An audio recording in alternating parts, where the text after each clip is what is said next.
দেখো, বাংলায় কথা বলার অভিযোগে ছত্তিশগড়ের রায়পুর, এই রায়পুরে কেতুগ্রামের 3 পরিযায়ী শ্রমিক যাদেরকে আটকে রাখা হয়েছে এমনই অভিযোগ তাদের পরিবারে।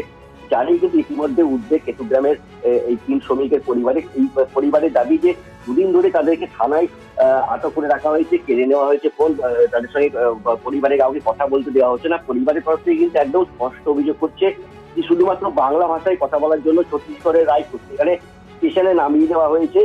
এরপর রায়পুরের এক থানায় সেখানে দুদিন ধরে তাদেরকে আটকে রাখা হয়েছে। শুধু এই 3 জন শ্রমিক না, এই ঝামটপুর বহরান তাদের বাড়ি, কেতুগ্রামে ঝামটপুর বহরান লাগোয়া সালার, মুর্শিদাবাদ সালার, এখানে কিন্তু আরো 2 জন আছে। মোট 5 জন কিন্তু তারা সুরাটে একটি রুটির কারখানায় কাজের জন্য যাচ্ছিল, কিন্তু তাদেরকে সেখানে ছত্তিশগড় রায়পুর সেখানে তাদেরকে নামিয়ে দেওয়া হয় বাংলা ভাষার জন্য। কিন্তু এই ঘটনাকে কেন্দ্র করে কিন্তু ইতিমধ্যে রাজনৈতিক চর্চাও শুরু হয়ে গেছে। তৃণমূল দাবি করছে যে বিজেপি শাসিত রাজ্য, সেখানে কিন্তু বাঙালিদের বাংলা ভাষা বলার জন্য এরকম ভাবে অত্যাচার করা হচ্ছে। কিন্তু যদিও এই অভিযোগ কিন্তু মানতে চায়নি বিজেপি কিন্তু স্পষ্ট বলছে যে বাংলা কথা বলার জন্য নয়, নিশ্চয়ই তাদের কোনো অপরাধের কোনো কারণ রয়েছে সেই জন্য আটকে রেখেছে। যদিও রায়পুর থেকে কিন্তু বা ওই থানা থেকে পরিবারের সঙ্গে এখনো কোনো যোগাযোগ করা হয়নি, এমনটাই জানা গেছে। বেশ, কৌশিক, অনেক ধন্যবাদ। নজর রাখো পরিস্থিতির দিকে। অন্যদিকে আপনাদের এই মুহূর্তে শোনাবো যে ছত্তিশগড়ে আটক বাংলার এই 3 পরিযায়ী শ্রমিক, তাদের পরিবার, তাদের কি অভিযোগ শোনাবো আপনাদের। কাজে এলো এই সুরাট। কোথায় আটকানো আছে এখন? এখন ওই আইপুরে থানায়। আপনারা কি করে জানলেন থানায় আটকানো আছে? ওই একটা ছেলে আমরা ফোন করিল, দিয়ে ওরা আবার বললো, দিয়ে আমরা শুনলাম। কতজন গিয়েছিল? এই যেতে 5 জন যেতে।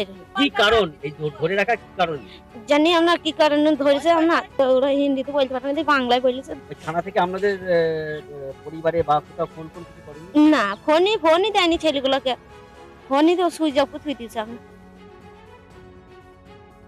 আমার ছেলে কাজে যাচ্ছিল, এ ট্রেনে যাচ্ছিল, ট্রেনে থেকে ওইখানে যে রায়পুর ছত্তিশগড়ে ওইখানে ট্রেনটা দাঁড়ায়, ওইখানে হয়তো চেক ফেক করেছে, যাই কিছু একটা হয়েছে, বাংলা ভাষা বলুক নাই ইংরেজি বলতে পারে নাই, ওই রকম হইতে পারে।